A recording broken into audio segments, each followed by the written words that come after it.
안녕하세요. 저는 40대 중반 여자입니다. 저는 아주 어릴 때부터 사회생활을 시작해서 지금까지 항상 바쁘게 살아오고 있어요. 그러다 보니 항상 일을 할 때는 라디오를 켜두곤 했었는데 요즘은 이곳의 사연을 듣는 재미에 푹 빠져서 힘든 줄도 모르고 일을 하네요. 여러 가지 이야기를 듣다 보니 저도 얼마 전에 겪었던 일을 한번 여러분께 털어놓고 싶은 마음이 들었답니다.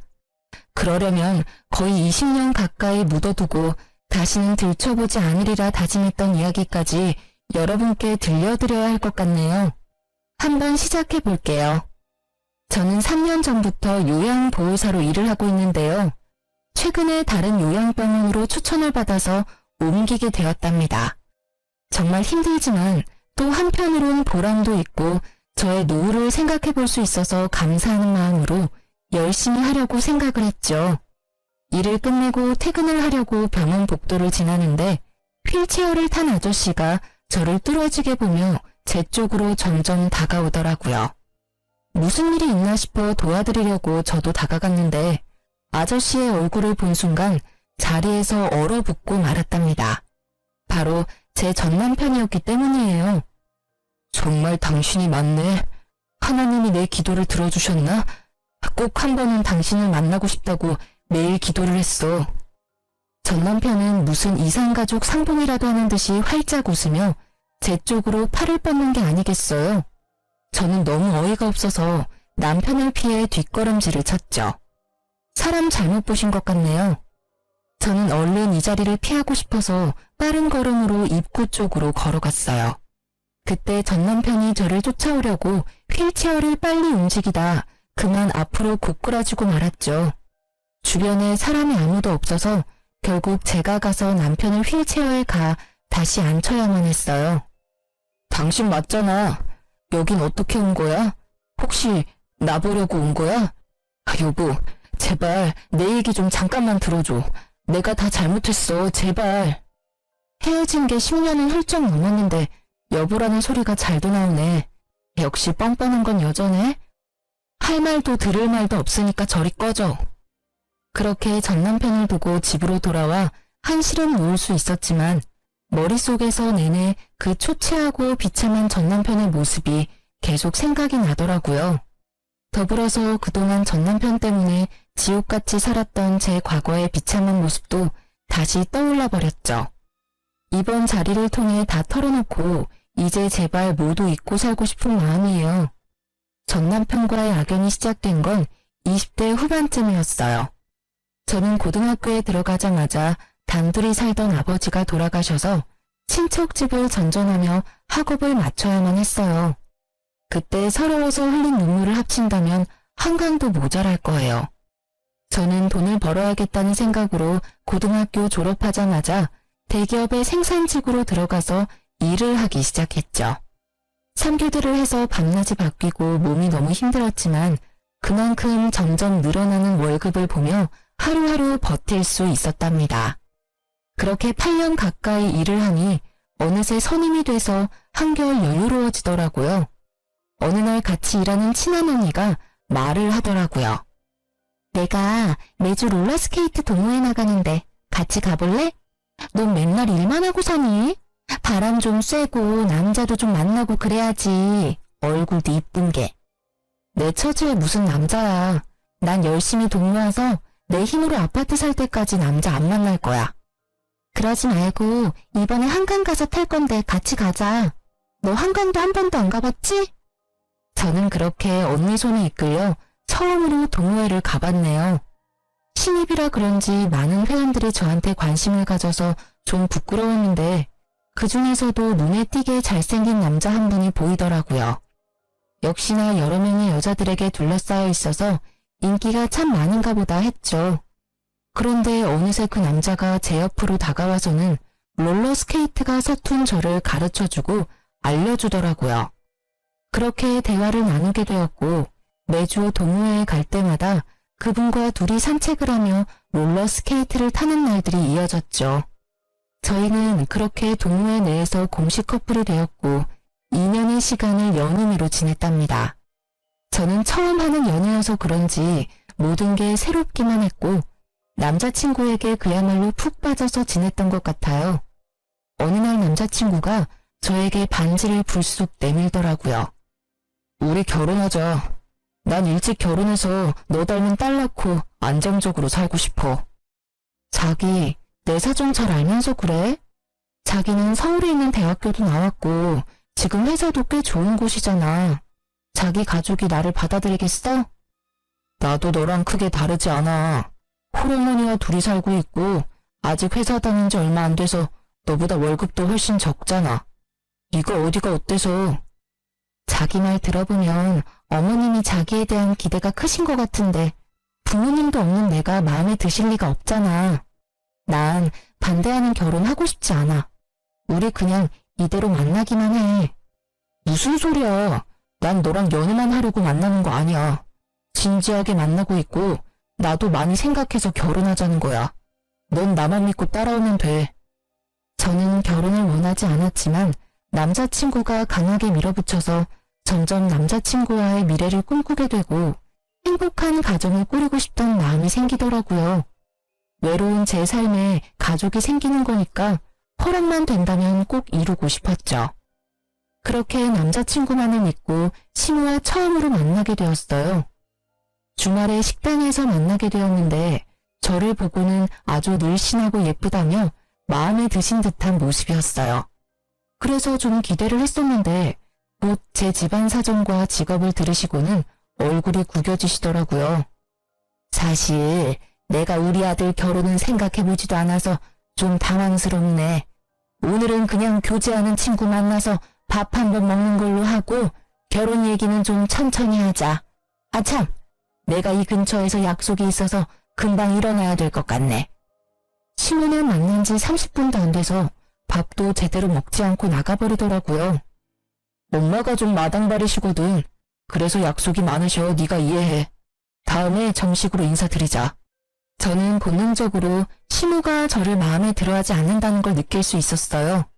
아니나 다를까 다음날 모르는 번호로 전화가 오더라고요. 나 영준이 엄마인데 지금 당장 어제 만났던 그 식당 옆에 커피숍으로 튀어와. 대뜸 전화해서 거칠게 명령하는 식으로 말을 하길래 너무 당황스러웠지만 일단 나갈 수밖에 없었죠. 시무는 나이답지 않게 날씬하고 외모를 엄청 꾸미는 것 같았어요. 젊었을 땐 정말 예뻤겠다 싶었고 남자친구의 잘생긴 외모가 시무에게 물려받은 것 같았답니다. 시무는 저를 보자마자 무슨 벌레를 보듯이 인상을 팍 쓰더라고요. 쓰잘데기 없는 인사는 건너뛰고 본론만 말아마. 당장 우리 아들한테서 떨어져라. 네? 그게 무슨 말씀이세요? 헤어지란 말씀이신가요? 머리가 돌대가리야? 한 번에 말귀를 못 알아들어? 니까지 게 감히 우리 아들하고 결혼을 한다고? 용기가 가상한 건지 무식한 게 용감한 건지. 너 고등학교 간신히 졸업하고 공장에서 일하는 공순이라며? 네, 제가 집안 사정이 좋지 않아서 일찍 돈을 벌었어야 해서요. 하지만 저 지금 연봉도 높고 관리직으로 승진도 했어요. 그런다고 공순이가 뭐 전문직이라도 돼? 영원한 공순이지. 가정 형편이야. 나도 우리 아들 혼자 키웠으니까 크게 상관 안 하려고 했어. 그래도 너무 키우는 거 아니니? 우리 아들 그 잘난 외모에 학벌에 직업에 뭐가 모자라서 너까지 거랑 결혼을 시켜야 돼? 우리 아들한테 줄 서는 애들이 한둘이 아닌데 네가 뭔데? 저 혼자 열심히 살아왔고 이런 말 들을 만큼 잘못한 것도 없고요. 저도 이 결혼 안 하겠습니다.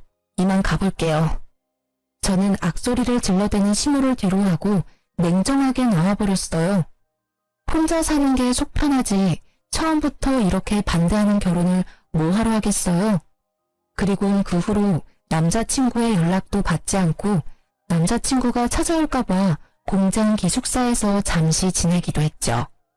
그러자 남자친구는 같이 동호회에 나가는 언니의 도움을 받아서 저한테 계속 연락을 하고 기숙사로 몰래 들어오기까지 했답니다.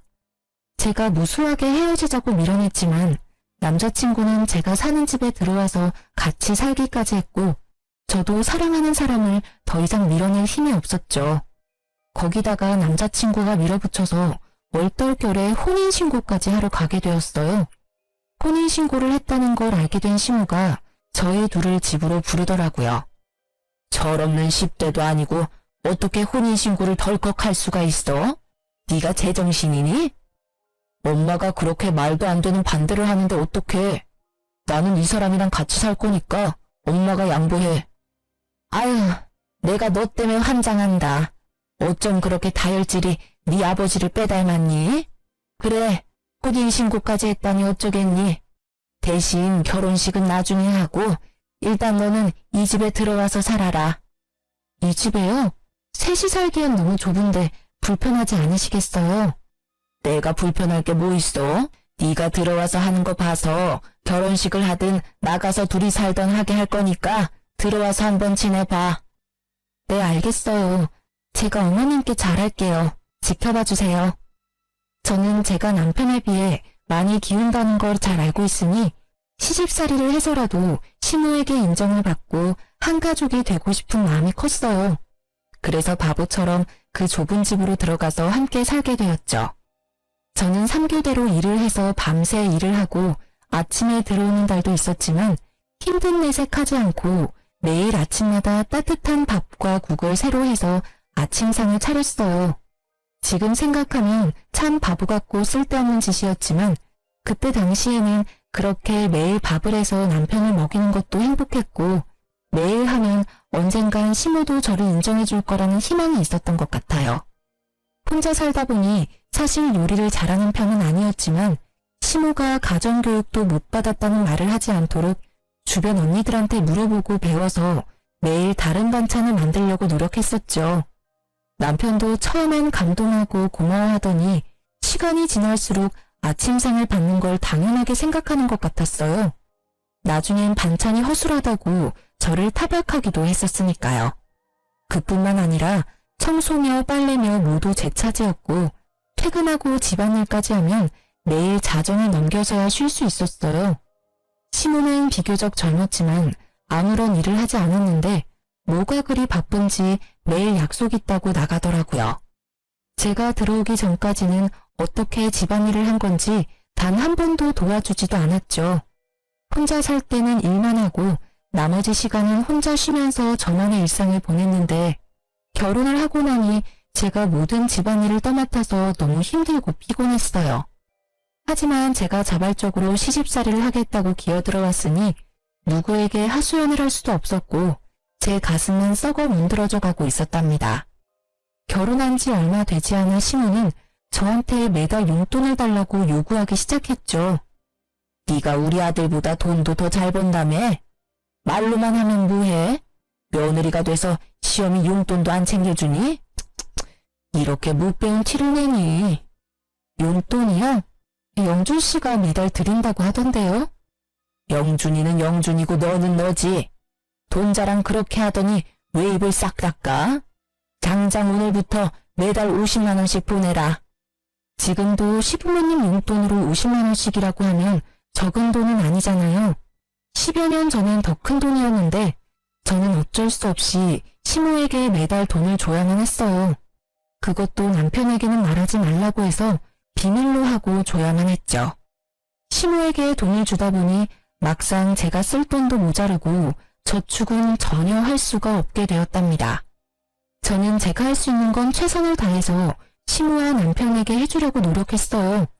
정성을 들이면 언젠가는 제 진심이 통할 거라는 바보 같은 생각이었죠.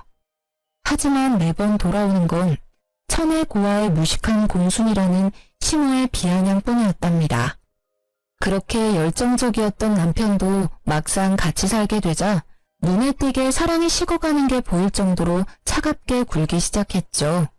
매일 주어진 일을 해나갔지만 뭔가 잘못된 게 아닐까라는 생각으로 머릿속이 복잡해졌답니다. 어느 날 퇴근하고 집에 돌아오는데 맞은편에서 시모와 시모 지인들이 떠들썩하게 수다를 떨면서 걸어가는 게 보였죠. 저는 반가운 마음에 시모에게 종종걸음으로 다가갔는데 저를 발견한 시모가 정색을 하더니 저를 모르는 척 쓱 지나가 버리는 거 있죠. 저는 너무 황당해서 점점 멀어지는 시모만 넋 놓고 바라볼 수밖에 없었어요.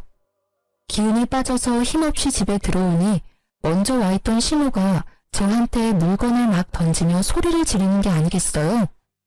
너는 거기가 어디라고 감히 아는 척을 하려고 해? 너 때문에 얼마나 시겁했는지 알아? 그럼 어머님 봤는데 인사 안 하고 지나쳤으면 또 한 소리 하셨을 거 아니에요. 제가 어떻게 해야 되는데요? 이것 봐라. 아주 본색이 나오시네. 너같이 급 떨어지는 애가 며느리라고 동네방네 자랑이라도 하리? 눈치를 보니 어머님 지인분들은 영준 씨가 결혼한지도 모르는 모양이네요. 결혼한 거 숨기신 거예요? 야, 결혼식도 안 했는데 무슨 혼인신고야. 니네가 멋대로 한 거고. 나중에 어떻게 될지 누가 알아? 나 참, 밖에서 나 보면 아는 척 하지 마. 쪽팔리니까. 제가 부끄럽다고 아들이 결혼했다는 것도 말하지 않다니 너무 서운하더라고요. 제가 무슨 숨겨놓은 여자도 아니고 나쁜 짓을 한 것도 아닌데 이렇게 당당하지 못하게 살아야 할 이유가 있나 싶었죠. 저녁에 남편에게 말하니 황당하게도 심호편을 들더라고요. 결혼식을 해야 축의금도 받고 떳떳하게 밝힐 수가 있는 거지. 사실 지금이야 동거라고 봐야지. 동거? 혼인신고까지 해놓고 그렇게 무책임하게 말할 거야? 그럼 결혼식은 언제 할 건데? 차일피일 미루기만 하고 있잖아. 아, 좀 기다리라고. 나 곧 이직할 건데 회사 사람들한테 축의금 받긴 좀 그렇잖아. 이직? 그런 말 없었잖아. 멀쩡히 잘 다니던 회사를 왜 옮겨? 아, 그런 게 있어. 너한테 일일이 다 말해야 돼? 피곤하게. 말하면 뭐 알아듣기는 하고. 근데 너 꼬라지가 이게 뭐야? 같이 산다고 너무 막 하는 거 아니야? 완전 아줌마 다 됐네. 말 다 했어? 퇴근하자마자 청소하고 밥 차리고 설거지 해봐. 피곤해서 씻을 힘도 없어. 도와줄 생각은 안 하고 이제 내 외모 지적이야? 아니, 좀 꾸미면 예쁜 걸 알아서 그러는 거지. 아, 말 대답 좀 그만해. 피곤해 죽겠는데. 결혼 초기만 해도 밤에 둘이 공원에 나가서 롤러스케이트를 타기도 하면서 깨가 쏟아지는 시절을 보냈는데요. 다른 회사로 이직하고 나서는 아예 저에게 무관심해져서 하루에 몇 마디도 나누지 않는 지경까지 되었답니다. 뭘 물어보기만 해도 버럭 짜증부터 내니까 저도 남편에게 말 걸기가 무섭더라고요. 결혼식도 못하고 무슨 숨겨놓은 여자 취급을 하니 저도 너무 억울하고 점점 결혼 생활에 회의를 느끼게 되었죠. 그러다가 시모에게 더욱 정 떨어지는 일이 생기게 되는데요. 시모가 들었던 개모임의 개주가 돈을 들고 야반도주를 했다는 거예요. 시모는 5천만 원을 순식간에 날리게 되었다면서 밤마다 가슴을 주먹으로 치며 울고 난리를 부렸죠. 더군다나 그 중에 3천만 원은 최근에 사채업자에게 빌려서 개주에게 줬던 거라 매달 엄청난 이자를 내야 했고 시모는 당연히 갚을 능력은 전혀 없었어요. 엄마가 매일 밤 저렇게 우는 게 불쌍하지도 않아? 당신 모아둔 돈 좀 있지? 내가 차차 갚아줄 테니까 일단 급한 불부터 좀 끄자. 그거 갚으려면 나도 적금 깨야 돼. 내가 얼마나 힘들게 모은 건데. 그깟 돈보다 시어머니 건강이 우선 아니야? 아, 당장 돌아가실 것 같이 구시는데 일단 적금 좀 깨. 내가 매달 갚아줄게. 넌 내가 깡패들한테 잡혀갔으면 좋겠지? 며느리라는 게 어쩜 그렇게 야박해? 하나뿐인 시어미한테 그깟 돈 좀 못 해주니? 적금 좀 깨면 어때? 다시 부으면 되지. 끝까지 모른 채 하고 싶었지만 당장 사채업자들이 집까지 찾아와서 문을 두드리고 겁을 주니까 해결부터 해야겠다 싶더라고요. 남편은 사채업자들이 제 회사까지 찾아올 거라면서 매일 적금을 깨라고 저를 압박했고요. 사실 저는 어릴 적부터 차곡차곡 들었던 적금이 있었는데 그걸 깨서 시모의 빚을 갚아주게 되었어요. 제가 너무 속상했던 건 제가 빚을 갚아줬음에도 시모는 저에게 고맙다는 말 한마디도 하지 않았다는 사실이었어요. 제가 피땀 흘려 모은 돈을 가져갔으면서도 마치 당연하다는 듯이 구는 모습에 정말 정이 확 떨어져 버리더라고요. 그동안 시모에게 인정받으려고 애썼던 순간들이 모두 부질없이 느껴졌죠. 사실 아무도 저를 잡지 않는데 저만 이 집에서 나가버리면 두 사람과의 인연은 바로 끝나버릴 수 있을 것 같더라고요. 그런 고민을 하는 와중에 저에게 소중한 생명이 찾아오게 되었답니다. 너무나 갑작스러웠지만 남편은 제가 임신했다는 걸 알고 무척 기뻐하더라고요. 예전처럼 다정한 남편의 모습으로 돌아온 듯했고 살뜰히 저를 챙겨주기 시작했어요. 그걸 보는 시모는 영 못마땅한 표정이었죠. 거기 바닥이 더러우니까 엎드려서 박박 걸레질 좀 해라. 저 물건들 좀 들어서 집 밖에다가 쌓아둬라. 어머니, 초기엔 쪼그려 앉거나 무리하면 안 된대요. 이따가 영준 씨 오면 시키세요. 그거 잠깐 드는 건데 뭐가 어렵다고 유세야? 누구네 안 낳아봤어? 그런 걸로 잘못되려면 안 낳는 게 낫지. 빨리 안 옮겨? 시모는 제가 임신 초기일 때 집안일을 더 시키고 무거운 걸 자주 들게 하면서 저를 더 괴롭히더라고요.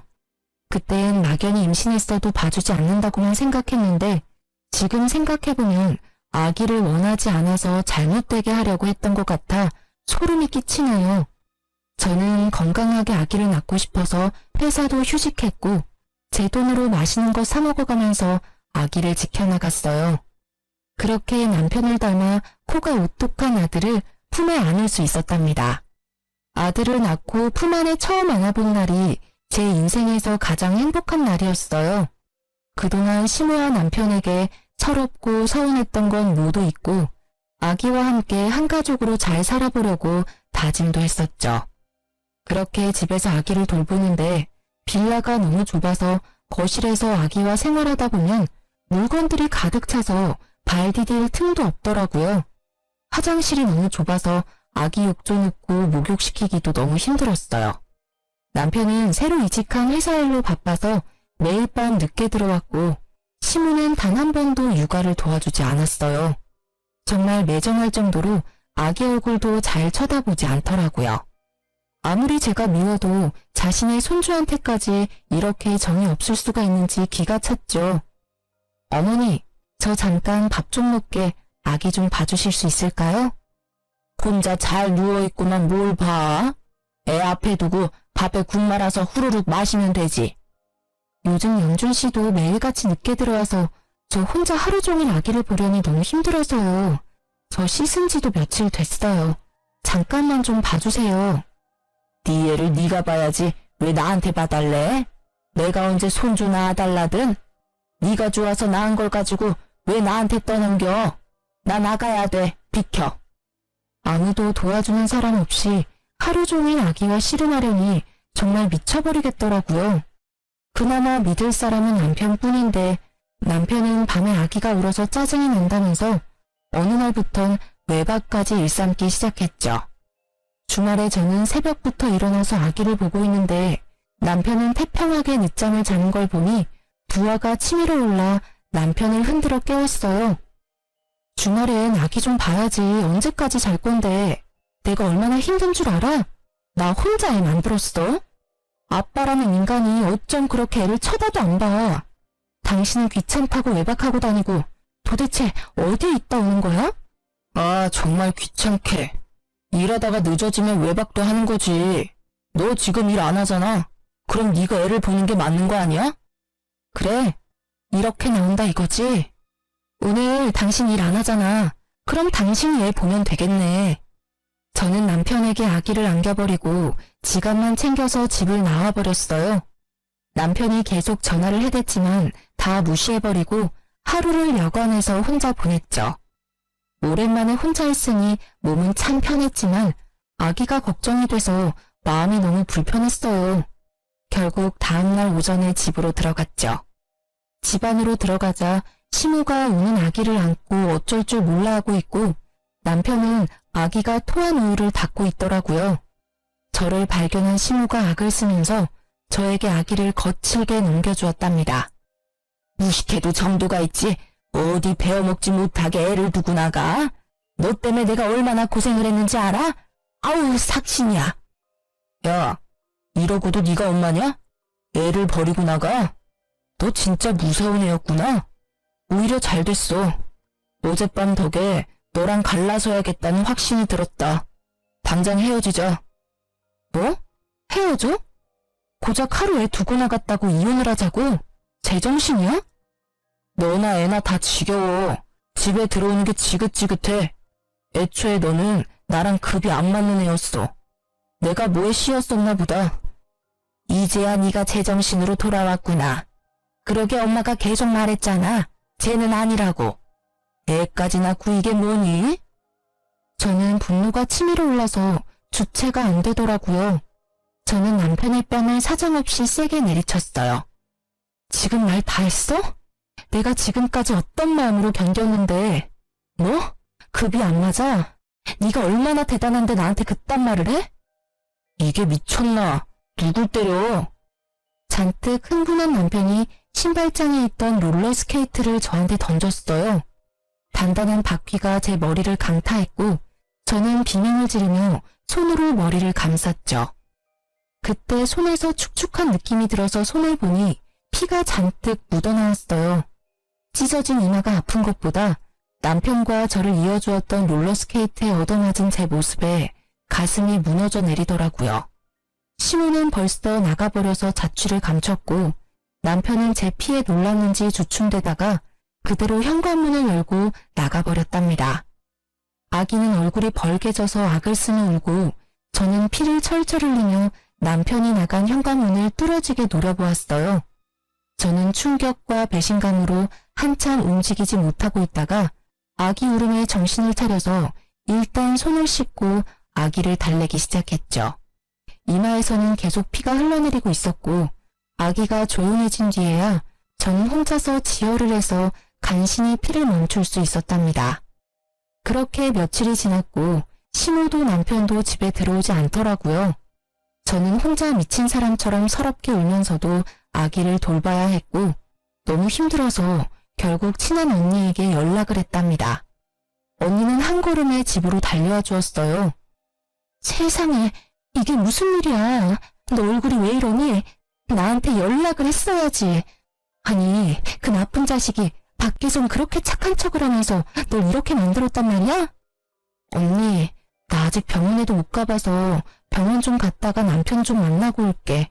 그동안 우리 애기 좀 봐줄 수 있어? 당연하지. 너 밥은 먹었어? 세상에, 피죽도 못 얻어먹은 것처럼 삐쩍 말라서는. 이런 몸으로 애기한테 계속 젖을 준 거야? 이 미련한 거사. 언니는 냉장고에 있던 재료로 죽을 만들어서 억지로 저에게 먹였죠.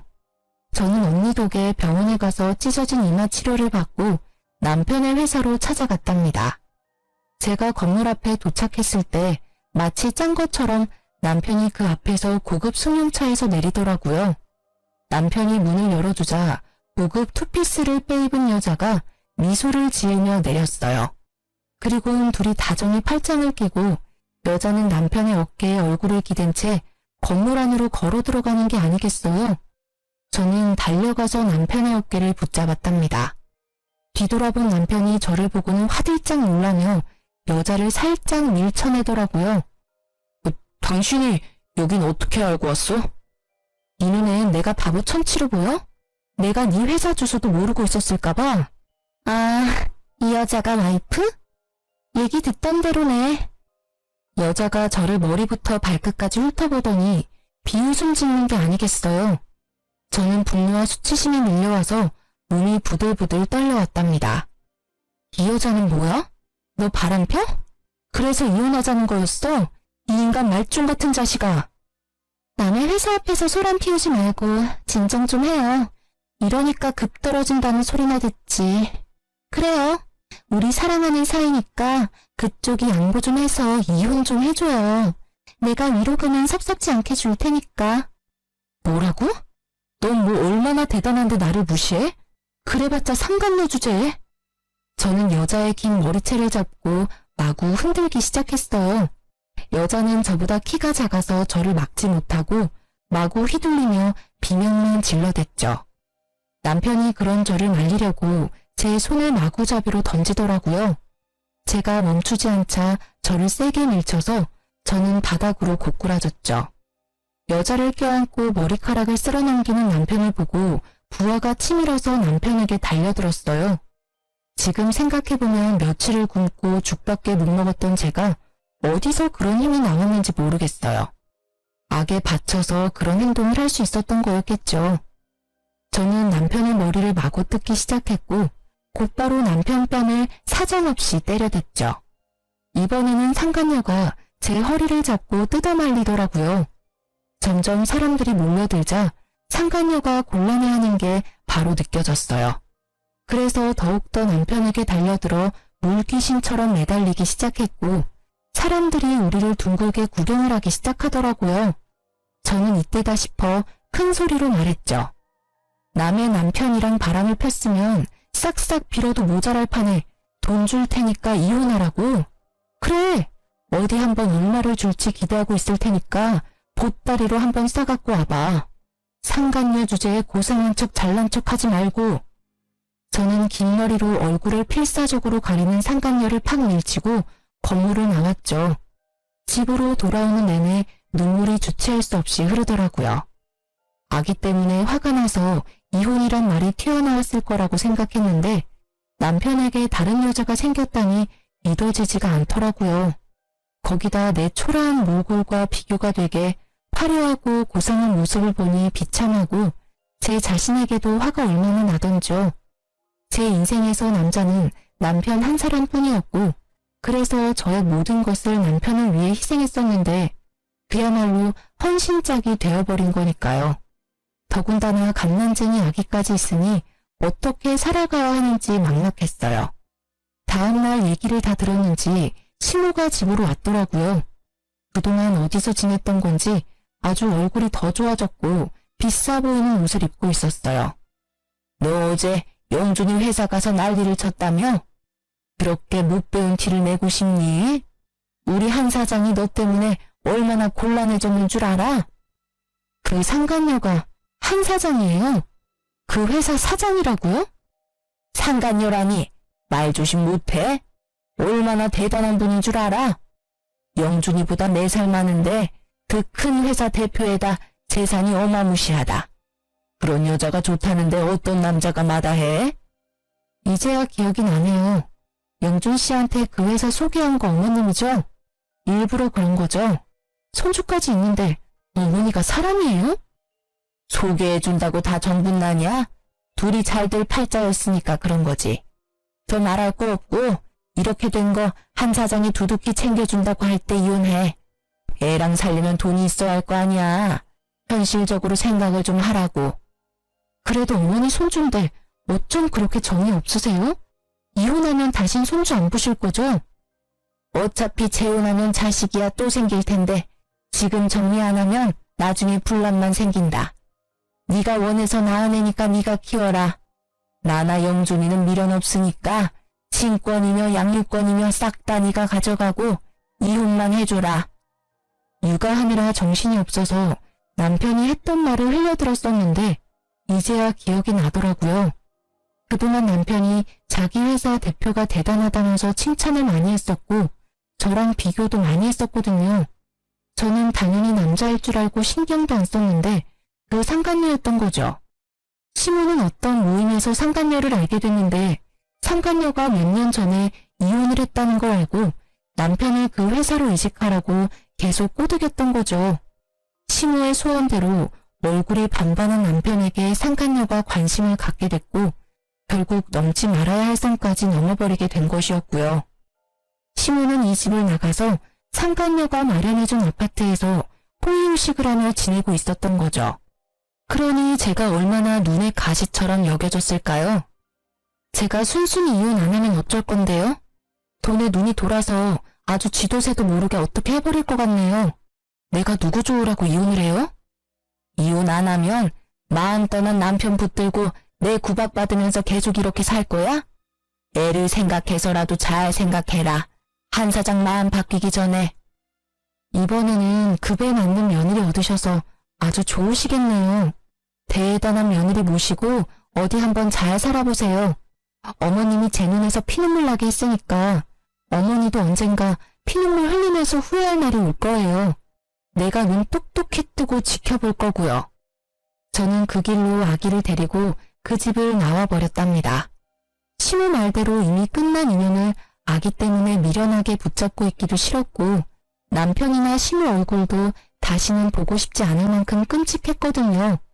합의 이혼하고 확정이 된 날에 참 어이가 없는 게 셋이 살던 그 좁은 빌라 명의도 제 이름으로 바꿔주고 상간료가 바로 1억을 입금해주더라고요. 돈을 막 써도 될 만큼 많아서 그런 건지 아님 그만큼 남편에게 빠져서 그런 건지는 몰라도 저는 20년을 벌어도 못 모을 돈을 한 번에 보내주니 참 기가 막혔답니다. 너무 원통하고 분하고 제 지난 시간이 후회되었지만 아기와 살 길이 막막했기에 그 돈을 받을 수밖에 없었어요. 저는 셋이 살던 그 빌라가 치 떨리게 싫어서 바로 팔아버리고 그 돈과 1억을 합쳐서 서울의 아파트를 구입해서 아기와 둘이 살아가게 되었답니다. 혼자의 몸으로 갓난아기를 키우며 사는 건 정말 고통스러울 정도로 힘들었죠. 저는 잠깐씩만 일할 수 있는 식당 아르바이트를 해서 돈을 벌다가 아기가 유치원에 다닐 수 있게 되자 좀 숨통이 튀어 작은 건설 회사의 경리로 일을 하기 시작했어요. 사무직 경력이 없던 저는 야근까지 해가면서 열심히 일을 배워서 6개월이 지나서부터는 사장님의 인정도 받게 되었고 5년 동안 그곳에서 일을 했죠. 그리고 거래처 직원이었던 지금의 남편과 안면을 트고 점점 친해지게 되었는데요. 몇 번의 데이트를 하고는 저한테 프로포즈를 하더라고요. 우리가 만난 지는 얼마 안 됐지만 사실 전 오랫동안 지켜보고 있었어요. 우리 처지가 같은데 같이 살아봅시다. 내가 원희 씨 노후 남부럽지 않게 책임질게요. 너무 이른감이 있다고 생각했지만 지금 남편은 사별을 해서 아들 한 명을 키우며 살고 있어 처지가 비슷해서 더욱 정이 갔답니다. 한 번의 아픔이 있었지만 듬직한 남편을 한 번 더 믿어보기로 하고 용기를 내서 재혼을 하게 되었죠. 지금은 두 아들과 남편과 함께 행복한 가정을 이루어 살고 있답니다. 내 가족을 만들고 싶다는 저의 바람이 드디어 이루어진 것이죠. 남편은 기술직이라 연봉이 높은 편이고 제가 예전에 사놓은 서울의 아파트의 월세만으로도 일을 안 해도 될 정도인데요. 저는 평생을 일을 해서 그런지 전업주부로 사는 게 오히려 더 힘들더라고요. 그래서 요즘 많이 한다는 요양보호사 자격증을 따서 요양병원에서 일을 하게 되었답니다. 어디서나 성실하게 일을 하기에 이번에도 인정을 받아서 다른 요양병원으로 더 좋은 대우를 받고 옮겨보기로 한 거였는데요. 그곳에서 생각만 해도 치가 떨리는 전 남편을 만나게 된 것이었죠. 제가 전 남편을 보고 너무 충격을 받았던 건 전 남편이 두 다리가 없다는 사실이었어요. 그런 모습을 하고 있으리라곤 상상도 하지 못했었는데 말이죠. 두 다리가 없는 전 남편을 부축해서 휠체어에 앉히고 나니 무릎이 덜덜 떨리더라고요. 그런 제 표정을 읽었는지 전 남편이 황급하게 말을 해나갔죠. 당신한테 못할 짓을 해서 내가 벌을 받았어. 당신이랑 이혼하고 그 여자랑 바로 결혼식을 했어. 어머니 소원대로 대단하게 치렀지. 신혼여행 다녀와서 새벽에 공항에서 집으로 올 때 크게 사고를 당했어. 그때 두 다리를 잃었지. 당신이 얼마나 그리웠는지 몰라. 나랑 이혼한 순간부터 그쪽이랑 나는 남보다 못한 사이예요. 그쪽이 어떻게 되든 아무 관심이 없다고. 전 남편은 초췌한 얼굴로 눈물을 절절 흘리면서 팔을 연신 제 쪽으로 뻗어대더라고요. 저는 그 모습조차 소름이 끼쳐서 계속 한 발짝씩 뒷걸음질 쳤어요. 당신도 내가 싫지? 그 여자는 많이 다치지 않았었는데 내 다리가 없단 걸 알고는 뒤도 안 보고 가버리더라고. 결혼식만 했지 혼인신고도 안 해서 가는 걸 막을 수가 없었어. 그 후로 어머니가 내 기저귀 갈아가며 간병하시느라 고생 많이 하셨는데 작년에 갑자기 뇌출혈로 돌아가셨어. 그래서 요양원으로 들어온 거야. 태어난 손주 기저귀 한 번도 안 갈아주더니 다리 잃은 아들의 대소변을 받아가며 간병했었다는 시무야말로 자업자득이라 해야 할까요? 저는 더 이상 전 남편과 마주하고 싶지 않아 서둘러 현관으로 발걸음을 옮겼어요. 전 남편이 저를 따라오면서 계속 불러대더라고요. 여보, 잠깐 기다려줘. 할 말이 있어. 제발. 우리 아들은 지금 어디 있어? 내가 매일 우리 아들 생각하면 울다 잠들어. 우리 아들 얼굴 한번 볼 수 있을까? 내 소원이야. 내가 왜 그쪽 소원을 들어줘야 돼? 그리고 당신이 나랑 아기를 버린 이후로 당신 아들은 이 세상에 없는 거야. 다시는 우리 아들이란 말 짓거리지 마. 매일 당신이랑 우리 아들만 생각하며 살았어. 언젠가 다시 만날 수만 있다면 당신에게 벌인 짓을 용서를 빌고 싶었어. 여보, 미안해. 제발 용서해줘. 다시 날 받아줄 순 없을까? 용서 좋아하네. 다리까지 잃었으면 사람이 될 만도 한데 예전이나 지금이나 어쩌면 그렇게 이기적이야? 내가 아직도 너만 바라보고 사는 등신인 줄 알아? 난 진작에 재혼해서 지금 남편이랑 행복하게 살고 있어. 넌 평생 네가 만든 지옥에 갇혀서 잘 살아봐. 저는 전 남편에게 차갑게 쏘아붙이고 병원 문을 나섰어요. 이참에 병원도 그만두고 좀 쉬어야겠다고 마음을 먹었죠. 병원 밖 주차장에서 지금의 남편과 학교를 마친 아들들이 웃으며 손을 흔들고 있더라고요.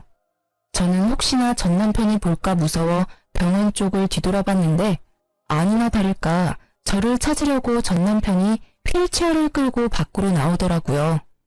저는 승용차 쪽으로 달려가서 얼른 아들을 차에 타게 하고 급하게 차를 출발시켰답니다. 영문을 모르고 급하게 운전하는 남편과 무슨 일 있냐고 묻는 아들들의 물음에 차마 대답할 수가 없더라고요.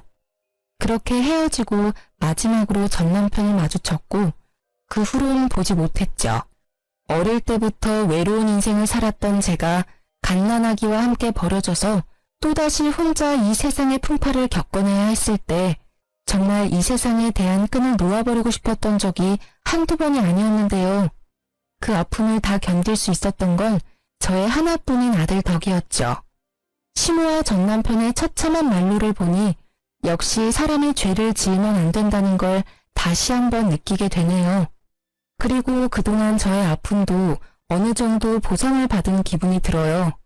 이번에 제 이야기를 털어놓은 것을 시작으로 전 남편에 대한 건 모두 잊어버리고 지금의 남편과 두 아들과 함께 지지고 볶으며 행복하게 살아볼게요. 여러분도 항상 행복하시길 바라면서 이야기를 마치겠습니다. 감사합니다.